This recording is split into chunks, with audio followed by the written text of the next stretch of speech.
اگرچہ میں اس موضوع پہ تقریریں کر چکا ہوں، لیکن آج پھر اس گفتگو کے حوالے سے بات چیزیں تازہ کرتا ہوں۔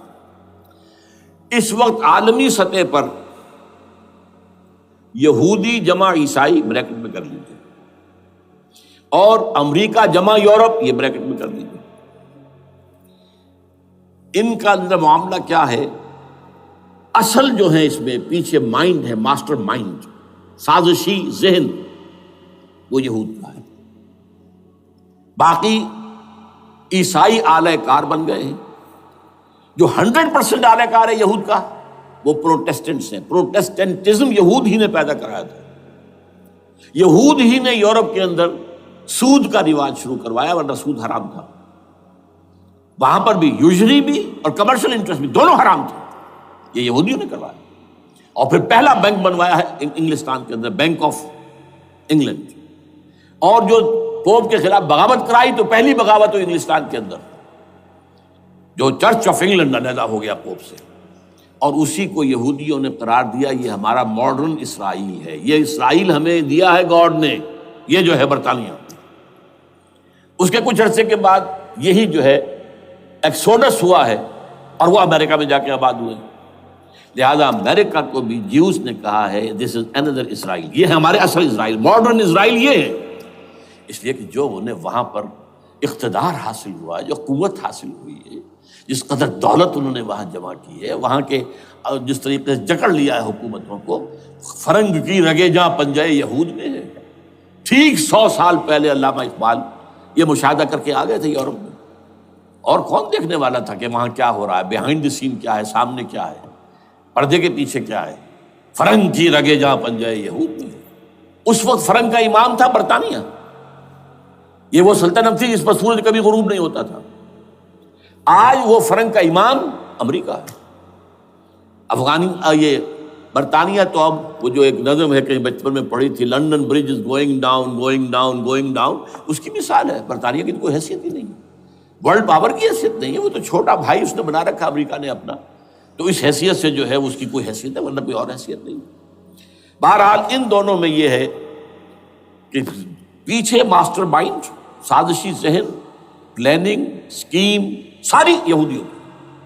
آلہ کار امریکہ سب سے بڑھ کر، اس کے بعد برطانیہ، اور اس میں اصل پروٹیسٹنٹس، ان میں بیپٹسٹ، ان میں اس سے بھی آگے بڑھ کر ایونجلسٹ، جن کو کہتے ہیں بورن اگین کرسچنس، جن کو کہتے ہیں نیو کنزرویٹو کرسچنس، یہ تمام اصطلاحات آپ اخبارات میں پڑھتے ہوں گے، ان کو گروپ کر لیجیے۔ یہ اصل آلہ کار، ان کو ایک نیا نام دیا گیا ہے کرسچین زائنسٹ۔ ایک یہودی زائنسٹ ہیں، سارے یہودی زائنسٹ نہیں ہیں، بہت سے یہودی ہیں جو یہ زائنسٹ کے مخالف۔ چنانچہ میری ہیوسٹن میں ملاقات ہوئی تھی ڈاکٹر وشو گرانڈ، بہت بڑا پروفیسر ایمیریٹس یہودی، لیکن یہ کہ اس نے کہا، بڑے اجتماع میں کہا، ہمارا اجلاس تھا وہاں پر، ہم نے یہ جو ہے بلایا تھا ایک یہودی، ایک عیسائی اور ایک مسلمان، تینوں جو ہے وہ تقریریں کریں۔ انہوں نے کہا تھا کہ وی آر ناٹ سپورٹنگ اسرائیل۔ اس نے وہ عیسائی جو آیا ہوا تھا پروفیسر، اس کی طرف they are supporting Israel, we are not supporting Israel. اسی طرح میری جو ہوئی تھی round table conference, round table, اس میں ایک یہودی پروفیسر تھے، وہ ہسٹری کے پروفیسر، میں نام بھول رہا ہوں ان کا، انہوں نے کہا آئی ایم اینٹی زائنزم، میں زائنزم کے خلاف ہوں۔ تو زائنزم جو ہے اصل میں ایک سیکولر یہودیوں کی تحریک ہے، اور اس کے سب سے بڑے سپورٹرز کرسچین زائنسٹ وہ امریکہ میں بیٹھے ہوئے۔ تو یہ ہے صورتحال۔ یہ جان لیجئے کیتھولکس جو ہیں یہ اتنے پرو یہودی نہیں ہیں، اب رفتہ رفتہ وہ بھی اس کے اندر آ کر شامل ہو گئے۔ یورپ جو ہے زیادہ Catholics, Roman Catholics, Roman Catholics کا یہ بھی آپ نے جملہ پڑھ سنا ہوگا کہ یہ جو ترکی جو ہے ہمارا ملک، یہ جو کوشش کرتا رہتا ہے گھسنے کی یورپین یونین کے اندر، تو ایک دفعہ جان شراق نے کہا تھا، بڑا پیارا جملہ تھا، Why doesn't Turkey understand that we are a Christian club؟ یہ ہماری جو یونین ہے یورپین، یہ تو کرسچین کلب ہے، وہ مسلمان ہے، وہ کس وجہ سے آنا چاہتا ہے بندہ، کیوں تو خود داخل ہونا چاہتا ہے؟ Why doesn't Turkey understand that we are a Christian club؟ لیکن یہ ہے رومن کیتھولکس، اور ان کا میں بعد میں آپ کو بتاؤں گا۔ یہی آپ کو معلوم ہے کہ یورپ نے عام طور پر اسرائیل کا اتنا ساتھ نہیں دیا جتنا جو امریکہ دیتا رہا ہے، اور کسی درجے میں ان کے دلوں میں سافٹ کارنر جو ہے عرب فلسطینیوں کے لیے بھی رہا ہے، یہ معاملہ ایران کے بارے میں بھی رہا ہے۔ جس قدر اسٹرانگ ایکشن امریکہ لینا چاہتا ہے، یہ جو ہے اس کے ساتھ نہیں ہے۔ یہ ذرا سا فرق ہے، وہ میں اس کا ایک بنیاد بعد میں بتا دوں گا آپ کو۔ بہرحال ان کا ایک جو ایجنڈا ہے وہ دو، سمجھیے کہ دو اس کے نکات ہیں، دو رسیوں کے مانند یہ آپس میں بٹا ہوا ہے۔ پہلا، عالم اسلام کے مادی اور مالیاتی وسائل، خصوصاً تیل پر قبضہ،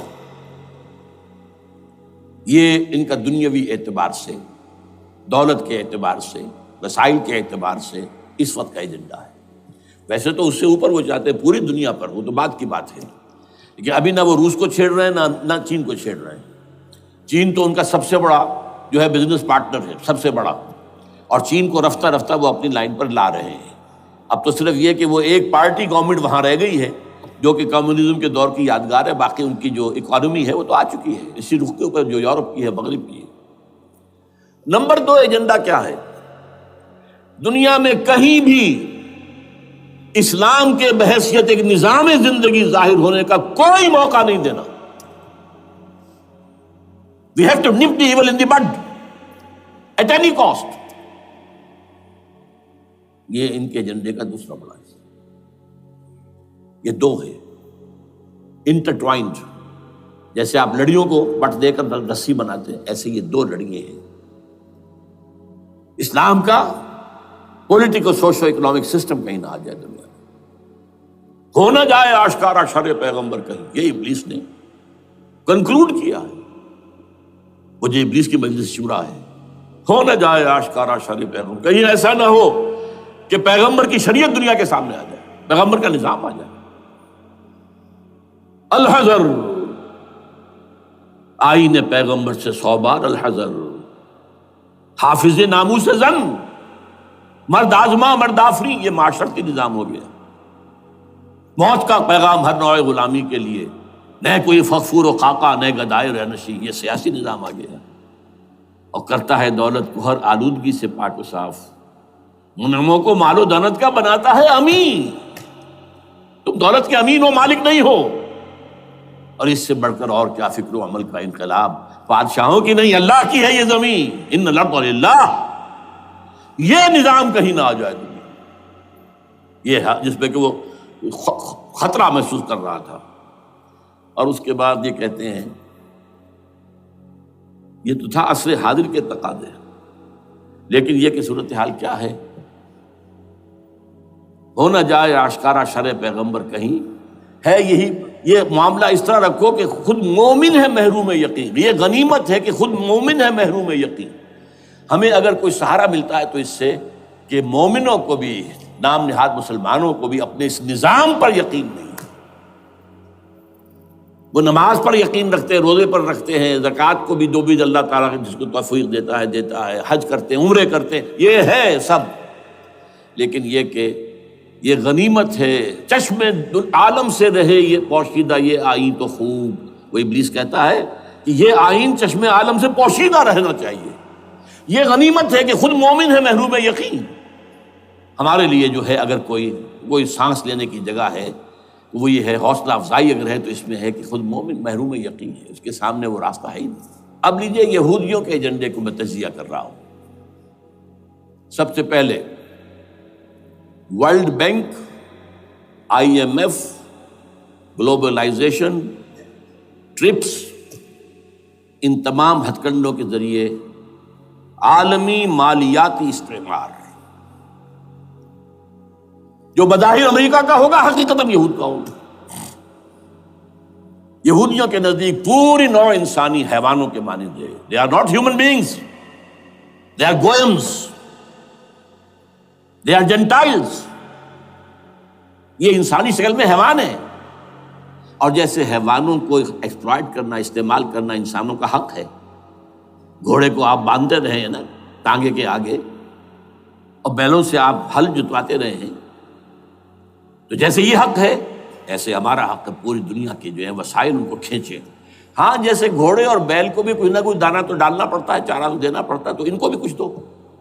یہ پوری نوع انسانی ورکرز بن کر رہ جائے، حیوان بن جائیں، بالکل شہوت کے غلام بنا دو انہیں، اخلاقی اقدار کا بیڑا غرق کر دو، خاندانی نظام کو تہوبارہ کر دو۔ یہ باقاعدہ جو protocols of the elders of the Zion تھے ان سب میں موجود ہے لکھا ہوا، جو 1897 میں انہوں نے پاس کیا اپنا پروگرام بیسل میں، سوئٹزرلینڈ کا ایک شہر ہے۔ Protocols of the elders of the Zion, ان کو حیوان بنا دو، بس حیوانوں سے کام لیتے رہو۔ ہاں ان کی کمائی کا کچھ حصہ ان کے لیے چھوڑ دو، وہ بھی زندہ رہیں، وہ بھی آخر کام کیسے کریں گے، اور اصل جو ہے ملائی کھینچ دو اپنے اس نظام کے ذریعے سے۔ World Bank, IMF، stock exchange, TRIPS, globalisation, اس کے ذریعے سے عالمی مالیاتی استعمار۔ نمبر 2، ایک ہے ان کا ایجنڈا، یہ تو عالمی ہے، دوسرا ایجنڈا کیا ہے؟ وہ لوکل ہے۔ وہ کیا ہے؟ گریٹر اسرائیل کا قیام، جس میں مصر کا سارا زرخیز علاقہ شامل ہوگا، جو ڈیلٹا کا علاقہ کہلاتا ہے اس کا، جہاں کے اس وقت کے بادشاہ نے، حضرت یوسف علیہ السلام کے زمانے کے بادشاہ نے، وہ فرعونہ کے خاندان میں سے نہیں تھا، وہ عرب تھا، عربوں ہی سے کسی وقت کوئی قوم آئی تھی جو کہ مصر پر قابض ہو گئی تھی، اس نے حضرت یوسف کے خاندان کو لا کے وہاں آباد کیا۔ بہترین جشن کا علاقہ کہلاتا ہے، بہترین۔ وہ کہتے ہیں ہمارا ہے، ہم رہے وہاں پر کئی سو برس تک رہے، عراق ہمارا ہے، وہاں ہمیں قید میں رکھا گیا، نبوکدنضر لے گیا تھا۔ عرب کا شمالی حصہ جو ہمارا ہے، وہاں خیبر میں یہودی قلعے تھے، اور وہاں مدینے کے اندر جو ہے 3 قبیلے یہودی تھے جنہیں محمد نے صلی اللہ علیہ وسلم وہاں سے نکال باہر کیا تھا۔ یہ جارڈن یہ ترکی کا بھی کچھ حصہ ہمارا ہے، باقی پورا لبنان اور پورا فلسطین، یہ سب اس کے اوپر بنے گا ایک greater Israel. This is there local agenda, اور اس کے لیے ضروری ہے ایک بہت بڑی جنگ، ایسے آسانی سے نہیں ہو جائے گا۔ آرمگیڈون، جس کو حضور نے فرمایا الملحمۃ العظمیٰ، الملحمۃ الکبریٰ، بہت بڑی جنگ، جس کی خوفناکی اور تباہ ناکی کا اندازہ اس سے کیجیے۔ حضور فرماتے ہیں کہ اگر ایک باپ کے 100 بیٹے یا ایک دادا کے 100 پوتے ہوں گے تو ان میں سے 99 ختم ہو جائیں گے، ایک بچے گا۔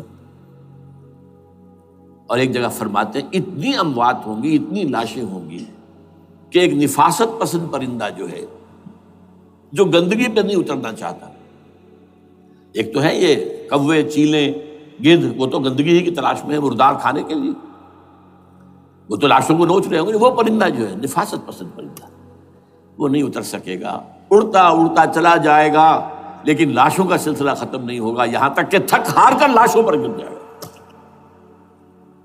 یہ دور نہیں ہے،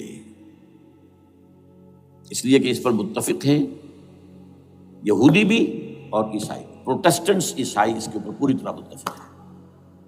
آرمگیڈون، جسے آپ 3rd ورلڈ وار کہہ لیں، الملحمۃ العظمیٰ کہہ لیں، الملحمۃ الکبریٰ کہہ لیں حضور کے الفاظ میں، یہ آئے گی۔ اس کے نتیجے میں گریٹر اسرائیل بنے گا۔ نمبر 3، پھر بنے گا 3rd ٹیمپل، جو ٹائٹس نے گرا دیا تھا 70 میں، سن 70 عیسوی، جسے گرے ہوئے کتنا عرصہ ہو گیا؟ 2008، اندازہ کر لیجئے 1800 کتنے برس ہو چکے۔ وہ دوبارہ بنائیں گے 3rd ٹیمپل، اور اس کے لیے مسجد اقصیٰ کو گرائیں گے، اور ڈوم آف دی راک، قبۃ الصخرہ، وہاں لا کر پھر اس میں کنگ ڈیونز تھرون لا کے رکھا جائے گا۔ یہ بھی میرے علم میں پہلی مرتبہ اسی ٹرمپٹ کے اشارے سے آیا۔ وہ کیا ہے؟ حضرت داؤد کا، آج سے کتنے ہزار سال پہلے کی بات ہے، اندازہ کیجیے، 1000 قبل مسیح، اور یہ اب 2000 ہو گیا عیسوی، 3000 برس تو ہو گئے۔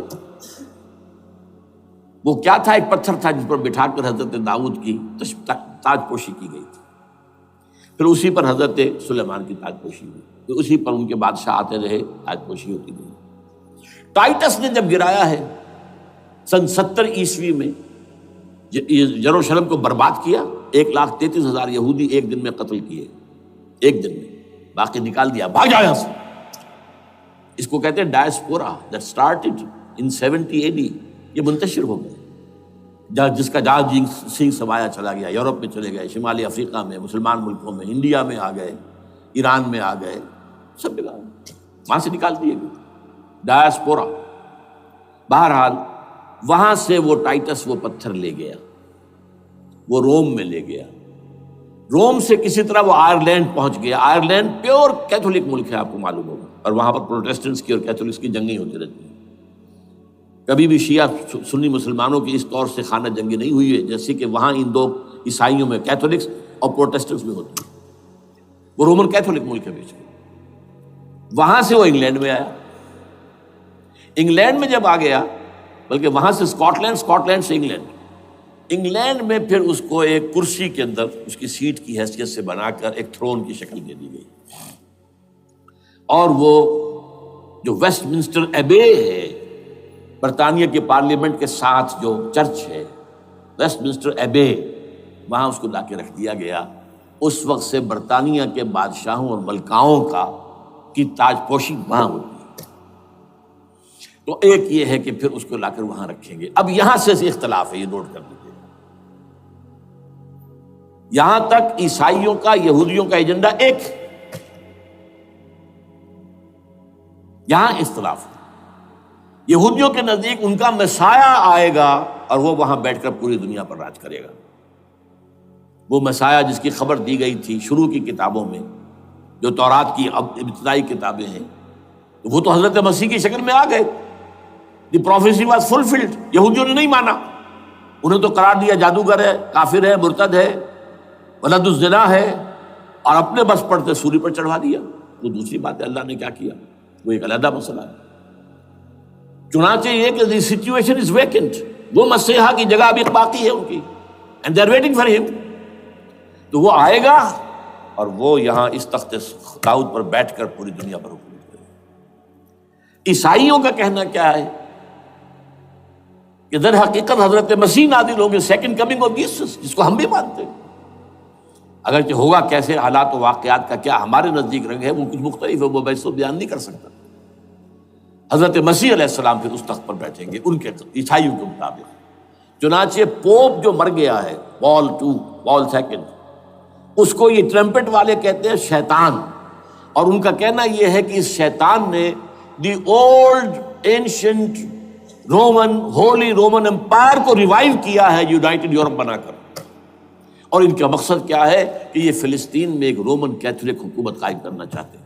یہودی اپنی حکومت چاہتے جو ہے، اور وہ اپنی حکومت چاہتے ہیں، یہ ان کا کہنا ہے۔ یہ میں نہیں جانتا کہ اس میں کس حد تک ان ایک دوسرے پر الزام درست ہے، لیکن جیسے کہ آپ کو معلوم ہے کہ انڈونیشیا کے اندر بھی ہوا تھا، ایک جزیرے کو تقسیم کر دیا، ایک حصہ جو ہے اس کا وہ رومن کیتھولک ریاست بن گیا ہے۔ شاید نائجیریا میں بھی اس طرح کا معاملہ ہوا ہے کچھ تھوڑے علاقے کے اندر، وغیرہ وغیرہ۔ تو یہ ہے، لیکن بہرحال یہ ان کا۔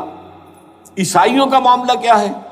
میں نے جیسا کہ بتایا کہ یہ تو اس ایجنڈے کے اندر متفق ہے، اور عیسائی بھی ورلڈ ڈومینیشن، مالیاتی جو ہے استعمار، اس کے لیے کوشاں ہیں۔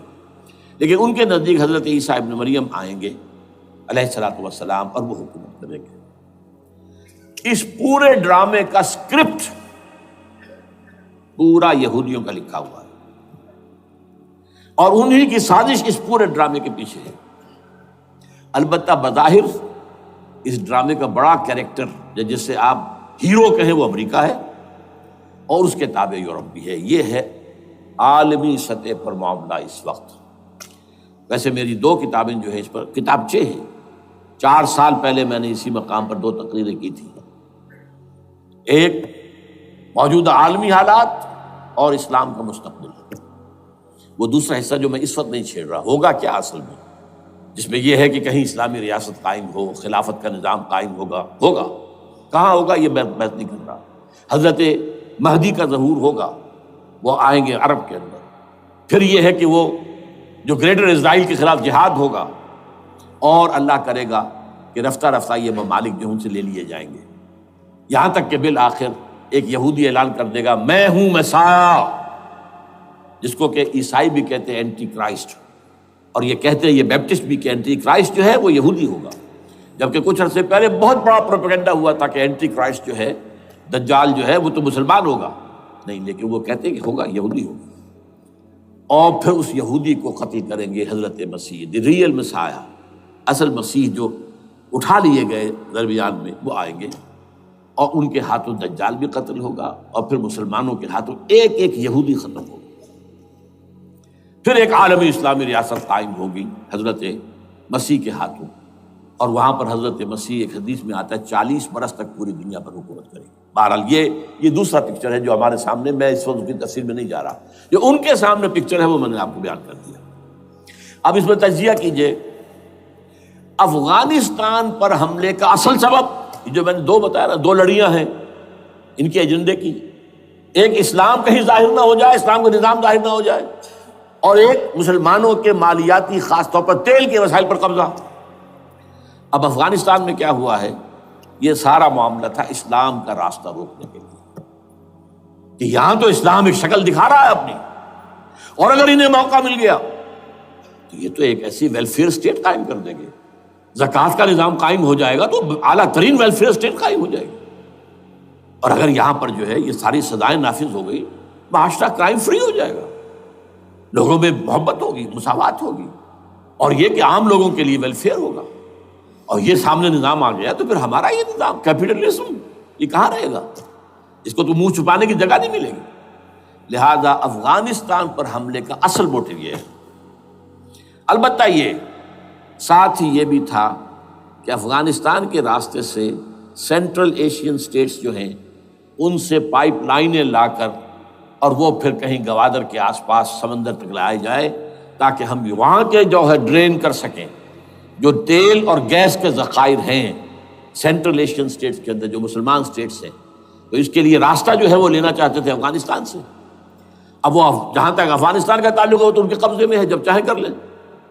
اب پاکستان کا معاملہ جو تھا وہ جیسا کہ میں نے کہا کہ اس کا راستہ وہ رک گیا، جبکہ انہیں واپس جانا پڑ گیا، لیکن انہوں نے افغانستان میں کوشش کی طالبان کے زمانے میں۔ یونیکول جو ہے ان کی سب سے بڑی جو ہے کمپنی ہے، اس نے مذاکرات کیے، وہ دیکھ کر حیران رہ گئے کہ یہ ان پڑھ، یہ ملے ملاٹے جو ہیں یہ تو بڑے ٹف بارگینر ہیں۔ اس طریقے سے پاؤں جما کر طالبان نے جو ان کے ساتھ مذاکرات کیے ہیں اور ان سے اپنی شرطیں پیش کی ہیں کہ وہ گھبرا کر بھاگ گئے۔ یہ صورتحال بھی تھی افغانستان پر قبضہ کرنے میں، لیکن یہ ہے کہ اصل کیا تھا کہ وہ اسلام کی کوئی شکل دنیا کے سامنے نہ آنے پائے، جو ان کا میجر ہے۔ اسی لیے پورا عالم کفر جمع ہے، امریکہ، یورپ، روس، چین، سب جمع ہے، بھارت تو ہے ہی ہے، یہ سب جمع ہے۔ آپ نے یاد ہو گیا جب لال مسجد کا حادثہ ہوا ہے اور ہمارا یہ بدبخت اور بدمعاش انسان، اس نے صرف خود جان بوجھ کر اسے بڑھایا، ایک پھنسی کو پھوڑا بنایا، اس میں پھر شگاف دیا اور شاباش لی ہے۔ امریکہ سے شاباش آ گئی، نیٹو سے شاباش آ گئی، رشیا سے شاباش آ گئی، چائنا سے شاباش آ گئی۔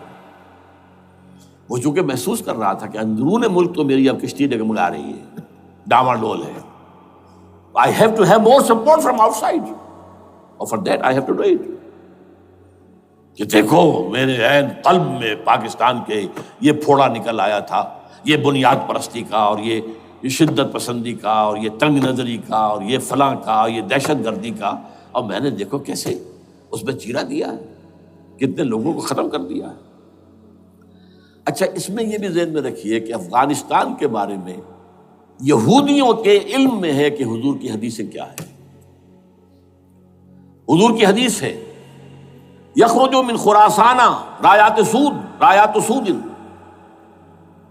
خراسان کے علاقے سے کالے جھنڈے لے کر فوجیں چلیں گی، لا یردھا شیء، کوئی طاقت ان کو رخ نہیں موڑ سکے گی، حتیٰ تنصب بیلیا، یہاں تک کہ وہ آ کے بیت المقدس میں جھنڈے گاڑ دیے جائیں۔ دے نو اٹ، یہ جان لیجیے، یہ لوگ پڑھے لکھے لوگ ہیں۔ میں آپ کو ایک واقعہ سناتا ہوں۔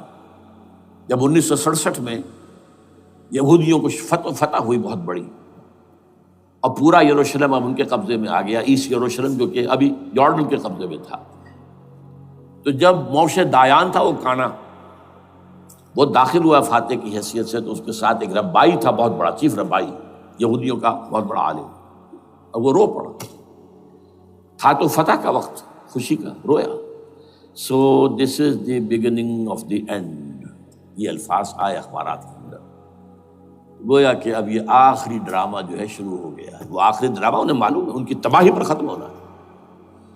اس میں حضرت مسیح کے نزول کے بعد یہ ٹرمپٹ والا بھی لکھتا ہے کہ 80% یہودی قتل ہو جائیں گے، اور میں سمجھتا ہوں کہ 20% اگر صحیح ہے اس کی بات تو وہ ہوں گے جو اب حضرت مسیح پر ایمان لے آئیں گے. باقی 80% اپنے اس کفر پر اڑے رہیں گے اور قتل ہوں گے. اسی طرح حضور کی ایک حدیث ہے کہ جب یہودیوں کا قتل عام ہو رہا ہوگا اگر مسلمان قتل کریں گے تو اگر کسی درخت کے پیچھے یہودی چھپا ہوگا تو درخت پکارے گا، اے مسلمان، ہاں عبداللہ آؤ ادھر، یہ میرے پیچھے یہودی چھپا ہوا، قتل کرو اسے. کسی پتھر کے پیچھے چھپے گا تو پتھر بولے گا سوائے ایک درخت غرقد کے، کہ غرقد یہودیوں کے درخت ہے، وہ پناہ دے گا. اور آج اسرائیل میں سب سے بڑی پلانٹیشن غرقد کی ہے. They know it. اسی لیے افغانستان، خراسان، یہ افغانستان کا ہارٹ ہے افغانستان. اور یہ بھی جان لیجئے ہمارا جو مالاکنڈ سے اوپر کا علاقہ ہے یہ بھی خراسان کا حصہ ہے، اولڈ خراسان، جیسے گریٹر خراسان کہا جاتا ہے ہسٹری میں.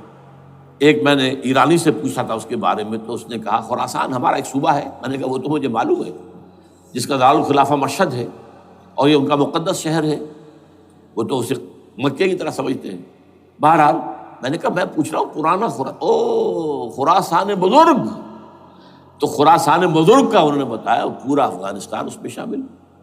اور پھر یہ اسٹیٹس جو ہیں سینٹرل ایشین اسٹیٹس اور ایران کا ایک حصہ اور پاکستان کا ایک حصہ، یہ جو مالاکنڈ کہلاتا ہے.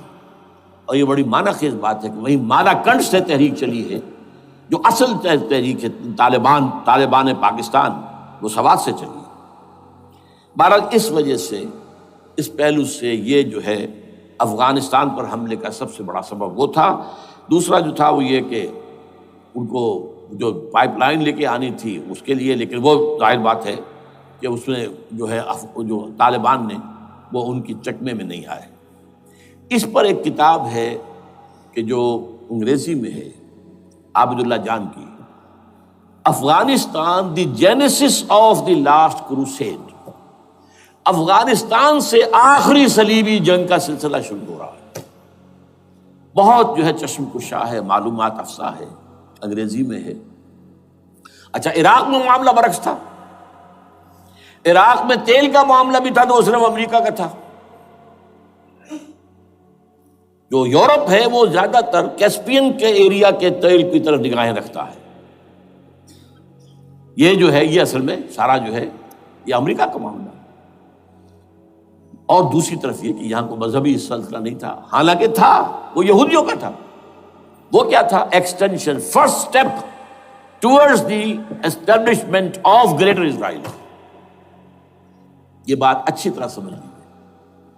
یہاں پہ تیل کا معاملہ بھی میں نے کہا تھا نا، دو لڑیاں ہیں جو چل رہی ہیں. تیل کا معاملہ یہاں خاص طور پر عراق کے اندر زیادہ، افغانستان میں بہت کم. لیکن یہ کہ یہاں پر بھی جو اصل ہے بیہائنڈ دی سین، جو اصل چیز کیا ہے کہ گریٹر اسرائیل کے قیام کی طرف پہلا قدم.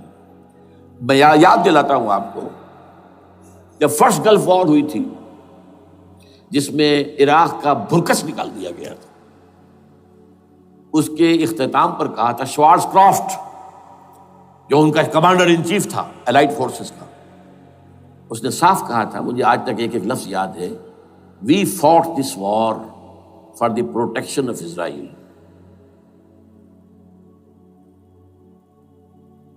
اور اب جو ابھی ہوا معاملہ، جب صدام گرا ہے، اس کا مجسمہ بھی گرا ہے، تو اس کے بعد وہ شخص، وہ بدبخت، وہ خبیث جو ابھی پڑا ہوا کومے میں، شیرون نے کہا تھا ان قریب عراق پر ہماری حکومت ہوگی. اور اس سے پہلے تو ہم صرف عراق میں سے یوفریٹس تک کا علاقہ مانگتے تھے، دریائے فرات تک کا. اب ہمارا مطالبہ یہ ہے کہ ہم تو در حقیقت دجلہ تک جائیں گے، دجلہ، تاکہ پورا کا پورا جو فرٹائل دو آبا ہے دجلہ اور فرات کے درمیان کا بہترین علاقہ، وہ سارا ہمارے پاس. اس سے آپ اندازہ کر لیجیے کہ یہ دونوں چیزیں جو ہیں دونوں جگہ موجود ہیں. وہاں مذہبی زیادہ ہے افغانستان کا، لہذا یہاں بہت بڑی جو ہے کولیشن بن گئی. عراق میں تو وہ کولیشن نہیں بن سکی. یورپ بھی ساتھ نہیں آیا، امریکہ had to go it alone, اسے کرنا پڑا ہے. زیادہ سے زیادہ کوئی ٹوکن، آسٹریلیا کا کوئی ٹوکن معاملہ جو ہے وہ برطانیہ کا کچھ شاید ٹوکن ٹائپ جو ہے وہی یہ کامن ویلتھ پرانی جو ہے چلی آ رہی ہے، اس میں شاید کینیڈا کا، باقی تو کوئی نہیں۔ یہ جو آل ورلڈ کولیشن بنی تھی وہ افغانستان کے خلاف کیوں ہے؟ یہاں سے اسلام کی ریسرجنس کا اندیشہ ہے۔ یخرج من خراسان رایات سود لا یردھا شیء حتی تنصب بایلیا۔ حضور کے زمانے میں ایلیا جو ہے وہ کن کے قبضے میں تھا؟ عیسائیوں کے۔ اس کے بعد ہمارے قبضے میں آیا، لیکن پھر کروسیڈرز نے ہم سے لے لیا تھا، اور 88 برس وہ عیسائیوں کے پاس رہا، 1099 عیسوی سے لے کر 1187 تک۔ اب پھر یہود کا قبضہ ہے، پہلے عیسائیوں کا تھا، اب یہود کا ہے۔ اب ان سے لینا واپس، پہلی مرتبہ بھی عرب نہیں لے سکے تھے، کھونے والے عرب تھے، واپس لینے والا کرد تھا، صلاح الدین ایوبی رحمۃ اللہ علیہ۔ اب بھی کھونے والے عرب ہیں، مصر اور شام اور اردن، تینوں کا مقابلہ کیا اس نے، اسرائیل نے، اور قبضہ کیا پورے ویسٹ بینک پر، گولان ہائٹس پر، سینائی پیننسولا پر، اور یہ کھو دیا ہم نے اپنے ہاتھ سے۔ اور اب بھی عربوں میں تو کوئی دم نہیں ہے، کوئی جان نہیں ہے، ان کو عیاشیوں نے، دولت مندی نے بالکل تباہ و برباد اور کھوکھلا کر کے رکھ دیا۔ بہرحال یہ جو چیزیں میں نے آپ کو بتائی ہیں، یہ تو وہ پلانز ہیں جو سب شیاطین جن و انس کے پروگرام ہیں۔ وہ جیسے کہ کبھی کہا تھا خمینی صاحب نے، شیطان بزرگ، دی گریٹسٹ شیطن، امریکہ، اصل میں امریکہ، اور اس کے پیچھے حقیقت میں یہود، سامنے امریکہ، پیچھے یہود۔ بالفعل کیا ہوگا یہ تو پھر اللہ ہی جانتا ہے کیا ہوگا۔ وَمَكَرُوا وَمَكَرَ اللَّهُ، کافر اپنی چالیں چلتے ہیں، اللہ اپنی چال چلتا ہے۔ اور سَنَسْتَدْرِجُهُم مِّنْ حَيْثُ لَا يَعْلَمُونَ وَأُمْلِي لَهُمْ إِنَّ كَيْدِي مَتِينٌ۔ اے نبی آپ گھبرائیں نہیں، ہم ان کافروں کو رفتہ رفتہ وہاں سے لے آئیں گے جہاں سے آپ کو بھی، جہاں انہیں احساس تک نہیں ہوگا کہ یہ تو گرفت میں آ رہے ہیں، ٹریپ ہو رہے ہیں، اور ابھی ذرا میں انہیں ڈھیل دے رہا ہوں۔ میں املی لہم ان قیدی متین، میری چال بہت مضبوط ہے۔ وہ اللہ کیا کرے گا وہ میں نے آپ کو بتایا، جھلک دکھا دی ہے۔ انشاءاللہ اسی علاقے میں پاکستان اور افغانستان، اور اس کا ہارٹ ہوگا یہ پشتونستان، سرحد اور مشرقی افغانستان مل کر پشتونستان، پشتون اسی مشرقی اس میں ہے، پاکستان کا مغربی صوبہ ہے، شمال مغربی سرحدی صوبہ، یہ ہارٹ، اور پھر پاکستان اور افغانستان، انشاءاللہ یہی ہوگا۔ اور پھر یہ کہ یہاں سے فوجیں جائیں گی جو حضرت مہدی کی حکومت جمائیں گی عرب کے اندر۔ عربوں میں جان نہیں ہے کہ وہ مہدی کی حکومت کو جما سکے۔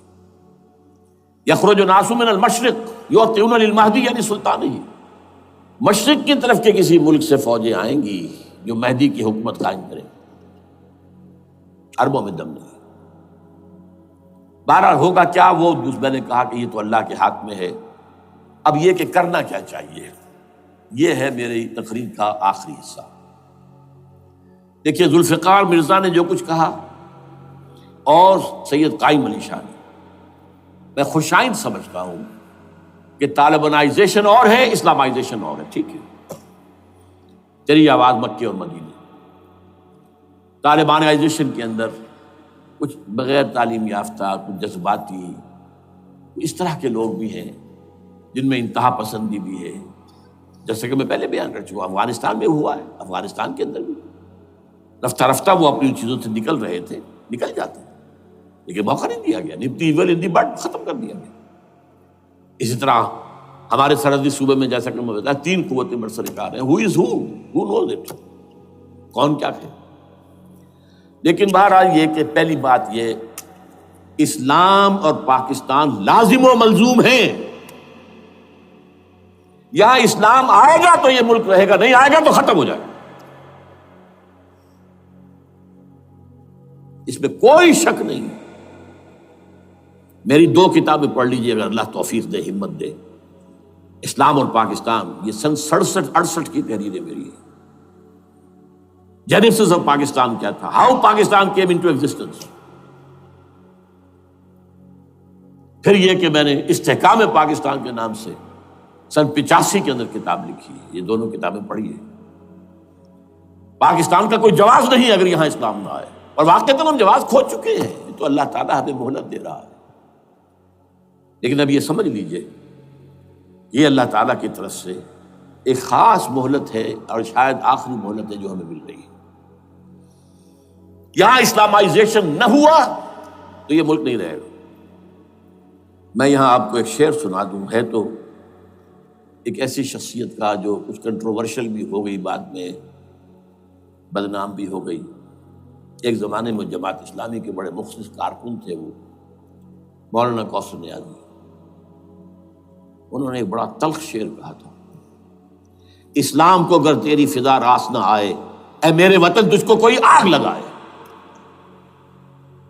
ہمیں اسلام چاہیے، اور اسلام نہیں آئے گا تو یہ ملک نہیں رہے گا. کوئی زرداری، کوئی نواز شریف اس ملک کی بقا کی ضمانت نہیں دے سکتا. اس کی بقا ہے اگر تو اسلامائزیشن میں. 61 سال کی ہماری بے وفائی اللہ کے ساتھ کیے ہوئے وعدے کی، اس کا ایک عذاب ادنا ہم جھیل چکے ہیں. 71 یاد کی سن 71 پاکستان 2 لخت، 93,000 مسلمان پاکستانی بھارت کی قید میں بھیڑوں بکریوں کی طرح ہانک کر لے جائے گئے، ٹرکوں میں بھر بھر کر، جیسے کہ ڈیرہ غازی خان سے بھیڑیں بکریاں آتی ہیں لاہور میں ذبح ہونے کے لیے. کنسنٹریشن کیمپس میں ہمارے ٹائیگر نامی جرنیل نے پیش کیا اپنا ریوالور. کتنے لوگ مارے گئے، کتنا فساد ہوا. مسلمان کے ہاتھوں مسلمانوں کا خون کتنا ہوا. یہ اللہ کا ایک خاص عذاب ہوتا ہے.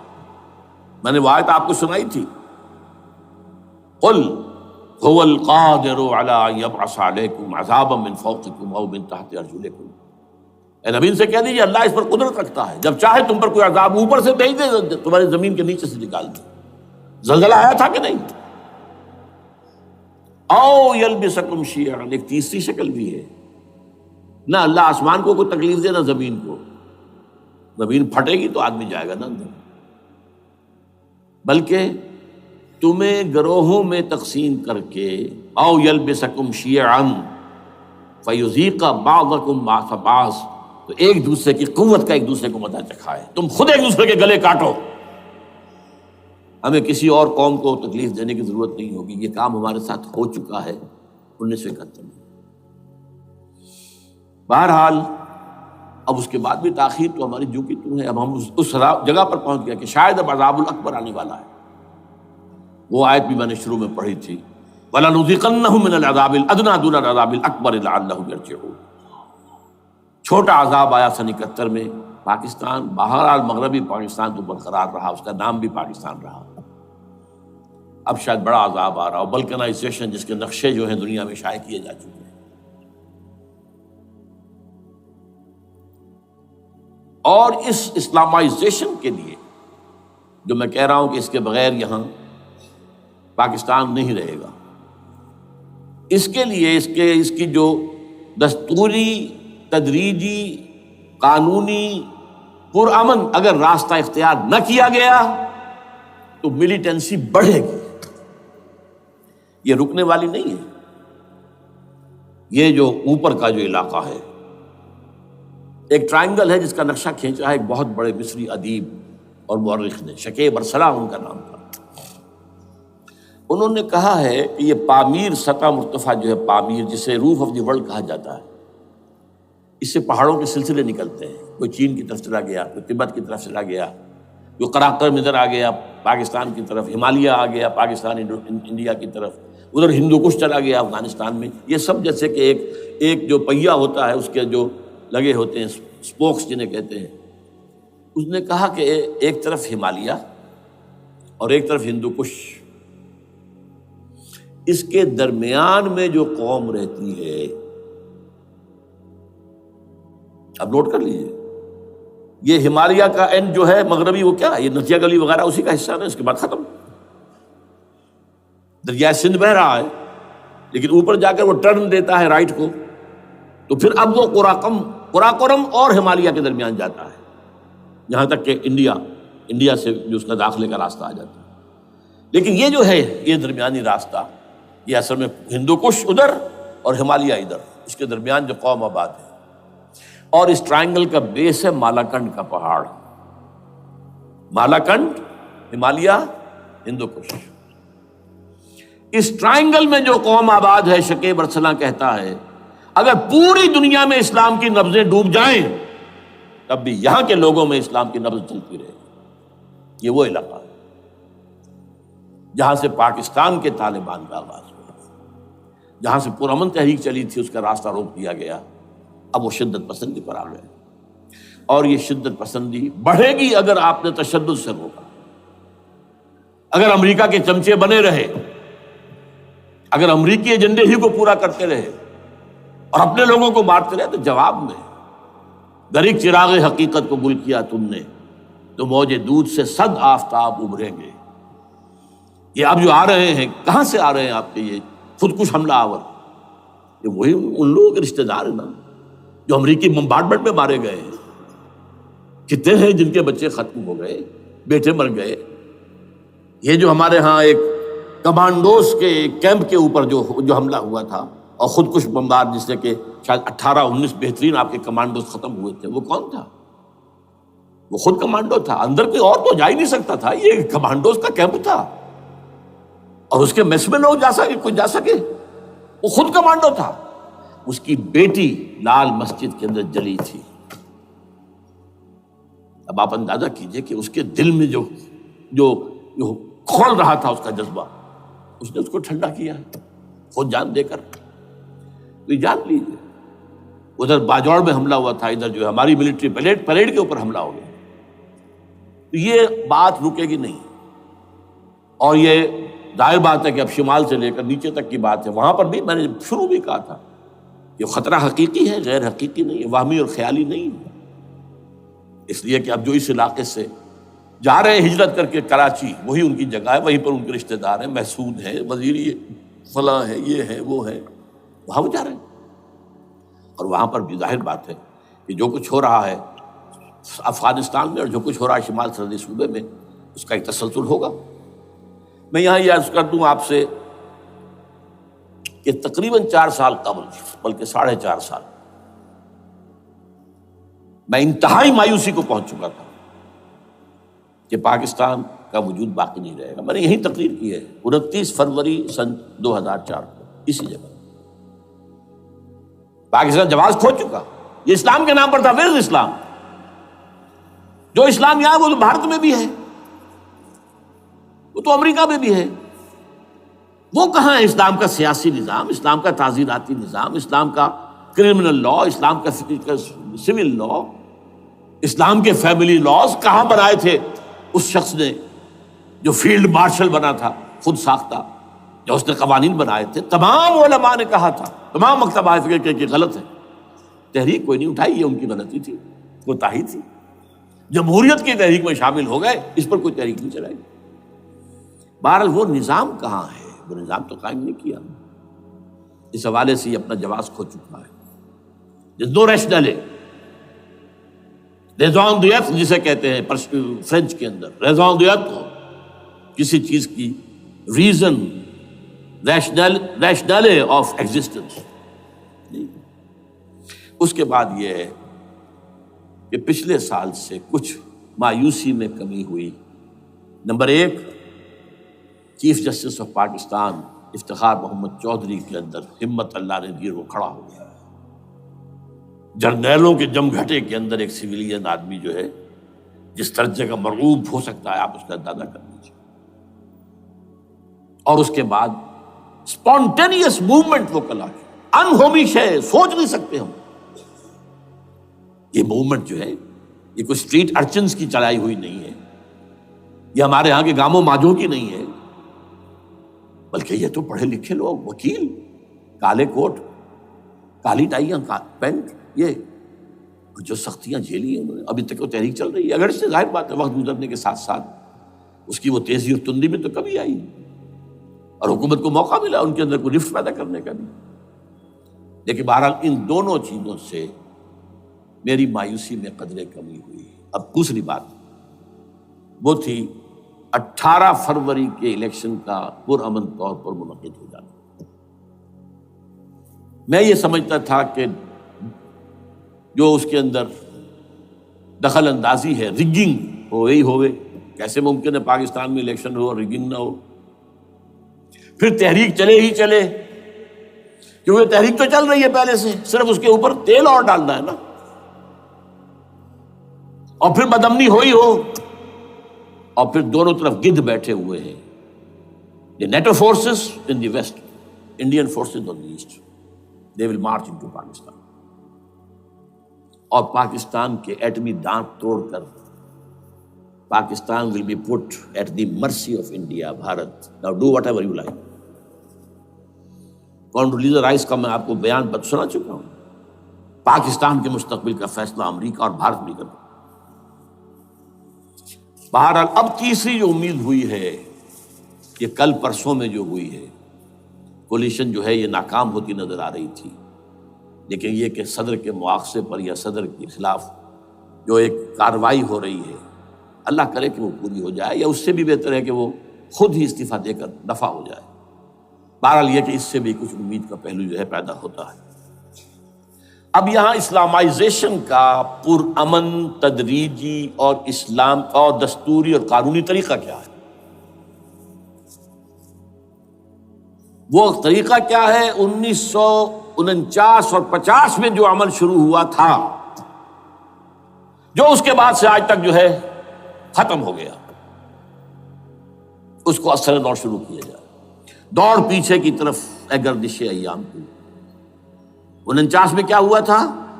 قرارداد مقاصد، وہ گویا کہ پاکستان میں نظام خلافت کی جڑ تھی جو رکھ دی گئی تھی کہ sovereignty belongs to Allah and whatever authority we have, it's a sacred امانت۔ یہ تو اصل میں استعمال کی جائے گی یہ قوت کتاب و سنت کے دائرے کے اندر this is خلافہ، in essence it is خلافہ۔ خلافت کی بنیاد رکھ دی گئی۔ اس سے پہلے 48 میں سن 47 کی ایک تقریر کی وجہ سے جو غلط فہمی پیدا ہوئی تھی قائد اعظم کی 11 اگست کی، اس کا انہوں نے کراچی کے ہائی کورٹ بار ایسوسیشن میں جا کے کہہ دیا تھا، کچھ لوگ شرارت کے ساتھ یہ پروپیگنڈا کر رہے ہیں کہ پاکستان میں دستور شریعت پر مبنی نہیں ہوگا، یہ فتنہ ہے، غلط کہہ رہے ہیں، نفی کر دی تھی۔ اب یہ دوسری بات ہے کہ اندھوں کے اندھے جو ہیں وہ اس 11 اگست کی تقریر کو لیے پھرتے ہیں، اس کے ایک جملے کو، اور یہ اتنی کھلی بات جو کی، شریعت کا لفظ، شریعت، پاکستان کا دستور جو سمجھتا ہے کہ شریعت پر نہیں مبنی ہوگا وہ غلط کہتا ہے، وہ شریر ہے، شرارت پیدا کر رہا، یہ قائد اعظم کے الفاظ۔ بہرحال اس کے بعد ایک عمل کیا ہوا تھا سن 50 میں، یہاں کے سیکولر عناصر نے ایک بڑا شور مچایا، کس کا اسلام لاؤ گے؟ شیعہ کا، سنی کا، دیوبندی کا، بریلوی کا، وہابی کا، کس کا اسلام؟ اللہ تعالیٰ غریق رحمت کرے ان بزرگوں کو، پاکستان کے تمام مذہبی مکاتب فکر کی ٹاپ کی قیادت جمع ہو گئی کراچی میں، شیعہ بھی، اہل حدیث بھی، بریلوی بھی، دیوبندی بھی، 31 علماء، جماعت اسلامی بھی، مولانا مودودی بھی اس میں تھے۔ انہوں نے 22 پرنسپلز ایگریڈ اپون، دستور بنانے کے لیے 22 پرنسپلز ہیں، حاضر ہیں، بناؤ دستور۔ اب کوئی دلیل نہیں رہی، کوئی عذر نہیں رہا، تمام مکاتب فکر کے لوگ جمع۔ بعد میں ہوا کیا ہے، اس میں کس کا کتنا رول ہے، یہ بڑی درد بھری داستان ہے، میں اس وجہ کو چھیڑنا نہیں چاہتا۔ حاصل کیا ہے، وہاں سے ہمارا پروسیس ڈیریل ہوا، کچھ اپنوں کے کیے، کچھ بیرونی دباؤ کے تحت۔ قرارداد مقاصد کی سزا دی گئی لیاقت علی خان کو، تم نے پاس کرائی ہے، اسے ایسے قتل کیا گیا کہ سراغ تک نہیں ملا کہ کس نے قتل کیا۔ یہ ایسی تو نہیں ہوتا، اس میں پیچھے بڑے بڑے کریکٹرز، بڑے بڑے کردار۔ اب اس کے بعد وہ عمل کیسے شروع ہو؟ ضیاء الحق نے جو ایک ادارہ قائم کیا تھا فیڈرل شریعت کورٹ، اصولی اعتبار سے بہترین قدم تھا۔ وہ کیا تھا؟ یہ شریعت کورٹ ہے، اس میں کوئی شخص لائے پیٹیشن کہ پاکستان کا فلاں قانون جو ہے میں ثابت کرتا ہوں کتاب و سنت کے منافی ہے، یا کورٹ سو موٹے لے لے کسی بھی معاملے کو، ایگزسٹنگ جو قوانین ہیں ان کا جائزہ لے کہ اس میں یہ پورا قانون یا اس کی یہ شق جو ہے یہ خلاف شریعت ہے، اس پر آرگومنٹ ہو، دونوں طرف کے دلائل ہوں، علماء بھی آئیں، وکلاء بھی آئیں، بحث کریں، شریعت کورٹ کا تو میدان ہوتا کھلا۔ بالآخر اگر کورٹ فیصلہ دے دے کہ ہاں یہ ایگزسٹنگ قانون یا جو قانون قابل زیر غور ہے بننے جا رہا ہے یہ خلاف شریعت ہے یا جزوً شریعت کے خلاف ہے، تو وہ اسے کینسل کر دے گا اور کہہ دے گی کورٹ کہ اگر یہ مرکزی معاملہ ہے تو مرکزی حکومت، صوبائی معاملہ تو صوبائی حکومت، اتنی مدت میں 3 4 6 مہینے کے اندر اندر اس کی آلٹرنیٹ لیجسلیشن کر لے، جیسے ہی مہلت ختم ہوگی یہ قانون ڈیفنکٹ ہو جائے گا۔ اصولی اعتبار سے اس سے زیادہ صحیح اسکیم کوئی نہیں سوچ سکتا، آج بھی میں قائل ہوں، لیکن یہ بدبختی تھی اس شخص کی، ضیاء الحق کی، اس کو بالکل غیر مؤثر کر دیا، 2 ہتھکڑیاں پہنا دی، 2 بیڑیاں پہنا دی۔ کانسٹیٹیوشن آف پاکستان آپ کے دائرۂ کار سے خارج ہے، یہ سیکریٹ کاؤ ہے، ہاتھ نہ لگانا۔ جو جوڈیشل پروسیجرل لاز ہیں، ضابطۂ دیوانی، ضابطۂ فوجداری، یہ بھی تمہارے دائرے سے خارج ہے۔ مالی معاملات 10 سال تک خارج، اور فیملی لاز مستقل خارج۔ انا للہ و انا الیہ راجعون۔ اب کرنے کا کام کیا ہے؟ نمبر 1، فیڈرل شریعت کورٹ کے دائرے پر جو تحدیدات ہیں، لیمیٹیشن ختم کی جائیں یکسر۔ نمبر 2، اس کا سٹیٹس کم سے کم ہائی کورٹ کے درجے کا ہونا چاہیے۔ نمبر 3، اس میں جید علماء کو لا کر بٹھایا جائے، ان کی میجورٹی ہونی چاہیے، وکلاء بھی ہوں، جدید تعلیم کے، جدید قانون کے جاننے والے، لیکن علماء بھی ہوں۔ اگر آپ جید علماء کو لے آئیں گے تو پھر وہ جو عام مولوی ہے بیچارہ، وہ جو پوری طرح نیم خواندہ ہے یا نیم تعلیم یافتہ ہے، یا ہمارا عام آدمی ہے جو طالبان کے انداز کے اندر وہ شدت پسندی پر آ گیا ہے، اسے یہ اندازہ نہیں ہے کہ دین میں اہمیت کس شے کی اول ہے، پھر دوسری کون سی، ثانوی شے کون سی ہے۔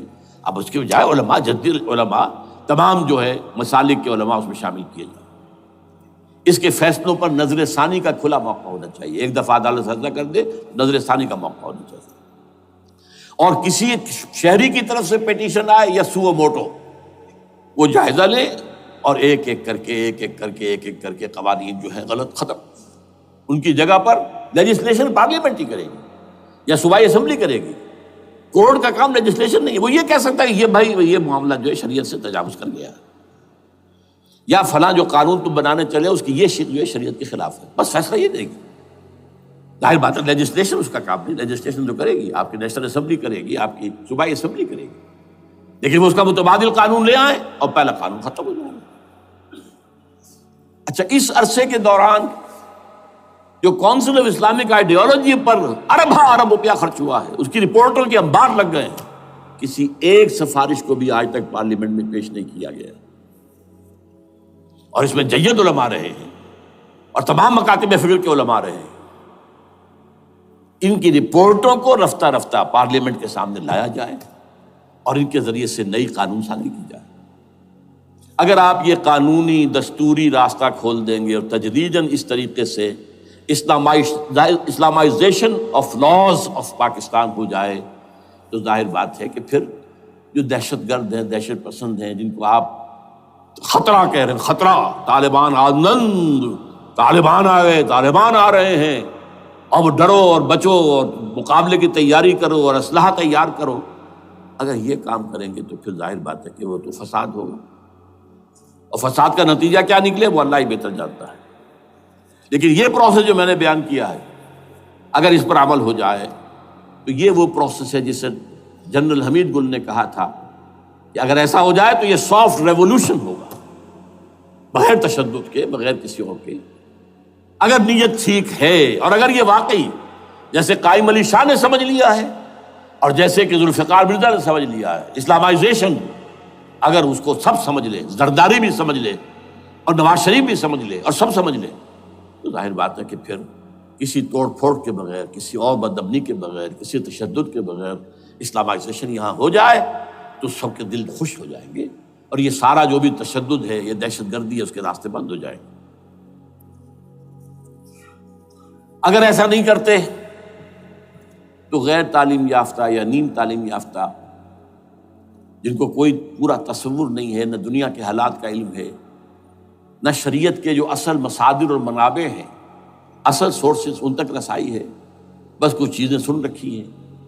یہ تو معلوم ہے انہیں کہ داڑھی رکھنی ہے، سنت ہے، لیکن یہ کہ یہ فرض تو نہیں ہے بھائی، پھر اس کی کوئی خاص مقدار تو معین نہیں ہے، یہ تو نہیں جانتے۔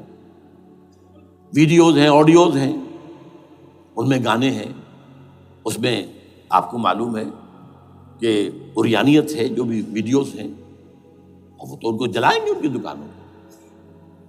آپ تعلیم دے رہے ہیں لڑکیوں کو، وہ جانتے ہیں جو تعلیم آپ دینا چاہتے ہیں، آپ تو ڈانس کی تعلیم کو بھی وہاں پر نافذ کر رہے ہیں۔ آپ نے تو تعلیم کا شعبہ ہی دے دیا اسماعیلیوں کے ہاتھ میں، لہذا ان کا تو رد عمل ہوگا، ہوئے۔ اس کا راستہ اگر روکنا ہے تو اس پروسیس سے جو میں نے بیان کر دیا ہے، جس کو میں بیان کر رہا ہوں نہ معلوم کب سے۔ نواز شریف صاحب، ان کے والد میاں محمد شریف صاحب مرحوم، اور شہباز شریف صاحب اور عباس شریف صاحب چاروں میرے پاس آئے تھے، 2 دفعہ آئے تھے، اور میں نے یہ ترمیمی بل پیش کیا تھا جس کے آئٹم میں نے آپ کو گنوا دیے۔ بہرحال نہیں کیا کچھ انہوں نے، لیکن یہ کہ اگر یہ نہیں کریں گے تو یہ کہ دوسری طرف یہ سمجھ لیجئے اس وقت پاکستان کے دینی مدرسوں میں شدید تحریک چل رہی ہے۔ لال مسجد یہ ایک سمبل بن چکا ہے، یہ ایک علامت ہے، اور یہ ملیٹنسی کی طرف بہت بڑی تعداد میں، خاص طور پر جو طالب علم ہیں عربی مدارس کے، طالبان کی سورس یہی تو ہے نا، یہی تھے جن سے کہ افغانستان میں طالبان ابھرے تھے اور یہیں سے پاکستان کو ابھر رہے ہیں۔ ان کے اندر شدید لہر ہے، اور کوئی بہت بڑا فساد ہو گیا اگر خدا نہ خواستہ تو that will be the end of Pakistan. اس سے بچنا ہے تو وہ راستہ اختیار کریں جو میں نے بیان کر دیا ہے، جو میں سال سے بیان کر رہا ہوں۔ دستور کا ترمیمی بل بنا کر دیا ہے، اسے عام بھی کیا ہے۔ البتہ اس عرصے میں ظاہر بات ہے کہ ہم کیا کریں گے، ہمارا کوئی پروگرام کسی ملیٹنسی کی طرف جانے کا نہیں ہے، ہم اسے مفید نہیں سمجھتے بلکہ مضر سمجھتے، یہ کاؤنٹر پروڈکٹیو ہے۔ ہمارے سامنے پروگرام کیا ہے؟ سے نکاتی پروگرام، بڑے پیمانے پر دعوت ایمان بذریعہ قرآن، نمبر 1۔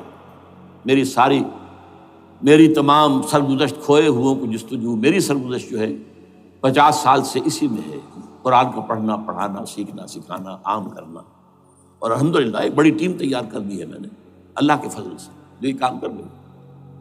دعوت ایمان بذریعہ قرآن، اور جو ایمان واقعتاً لے آئیں، جس کا ثبوت ہوگا شریعت پر عمل، جس چیز پر عمل کیا جا سکتا اور نہیں کرتے تو آپ مجرم۔ ہاں ظاہر بات ہے اس سے ایک حصہ ایسا ہے جس پر آپ عمل نہیں کر سکتے جب تک کہ نظام نہ بدل جائے، چور کا ہاتھ میں نہیں کاٹ سکتا، آپ نہیں کاٹ سکتے، لیکن جتنے پر عمل ممکن ہے اس پر عمل۔ ایسے لوگوں کو آرگنائز کیا جائے، بیعت کا نظام، مسنون نظام، قرآن میں معصور، مسنون، منصوص، یہ سارا نظام اس کی بنیاد۔ ایک آدمی کا، وہ آدمی کہے کہ بڑھو تو بڑھو، وہ کہے کہ رک جاؤ تو رک جاؤ۔ نمبر 3، ان لوگوں کا تزکیہ، اور میں بتا چکا ہوں تزکیہ اور تربیت۔ تزکیہ کس بات کی؟ کوئی امنگ، کوئی ولولہ، کوئی مقصد، کوئی تمنا دل میں نہ رہے سوائے اللہ کی رضا کے۔ حکومت مطلوب نہ ہو، اقتدار مطلوب نہ ہو، مال و دولت مطلوب نہ ہو، اللہ کی رضا اور آخرت کی فلاح۔ ہر تمنا دل سے رخصت ہو گئی، حضرت مجذوب کا مصرع، اب تو آ جا، اب تو خلوت ہو گئی، اے اللہ تو آ جا میرے دل میں، میرے دل سے ہر تمنا نکل چکی ہے، خلوت ہے۔ اور تربیت کس کی؟ کہ تیاری ہو جائے اس بات کی کہ تن من دھن سب لگا دیں گے، جان بھی دے دیں گے جب موقع آئے۔ چوتھا کیا؟ کہ جب تک یہ تعداد کافی نہ ہو، یہ نہیں ہے کہ 150 آدمی لے کر کسی ایک جگہ پر کسی لال مسجد کو ہم مرکز بنا کر بیٹھ جائیں، نعرہ لگا دیں گے، ملک گیر جماعت، اور وہ بھی معتدل تعداد پہ، وہ جب تک نہیں ہوتی تو ہم یہی تین کام کریں گے. دعوت ایمان بذریعہ قرآن، تنظیم بذریعہ بیعت، مسنون بیعت، تزکیہ اور تربیت کرتے رہیں گے. بانشہ درویشی در ساز دمادم زن، یہی کام کرتے رہو. نو ملیٹنسی، نو الیکشنز. لیکن جب تعداد کافی ہو گئی تو ایک منظم اور پرامن مطالباتی اور احتجاجی تحریک، توڑ پھوڑ نہیں، گھراؤ جلاؤ نہیں، جیسے گاندھی نے شروع کی تھی نمک بناؤ تحریک، سول ڈس اوبیڈینس، لیکن کسی نے کوئی توڑ پھوڑ نہیں کی تھی. اپنے سر ان کے پھوٹے ہیں بڑے سے بڑے لیڈروں کے، مولانا ابوالکلام آزاد اور پنڈت جواہر لال نہرو کے سر پھٹے ہیں. ہزارہ لوگ جیلوں میں گئے ہیں، انہوں نے کسی کو کچھ نہیں کہا. اسی کا نقشہ ایرانیوں نے دکھایا، 20,000 سے لے کر 30,000 تک جانیں دے دی، ہتھیار نہیں اٹھائے. اس لیے کہ ہتھیار بھی استعمال کرو گے تو اوپر جو حکومتیں ہیں ان کے پاس تو بے تحاشا فوج ہے، ان کے پاس ٹینک ہے، ان کے پاس ہوائی جہاز ہیں، ہیلی کاپٹرز ہیں، گن شپ ہیلی کاپٹرز ہیں، کیا نہیں ہے. پرامن منظم مطالباتی اور احتجاجی تحریک.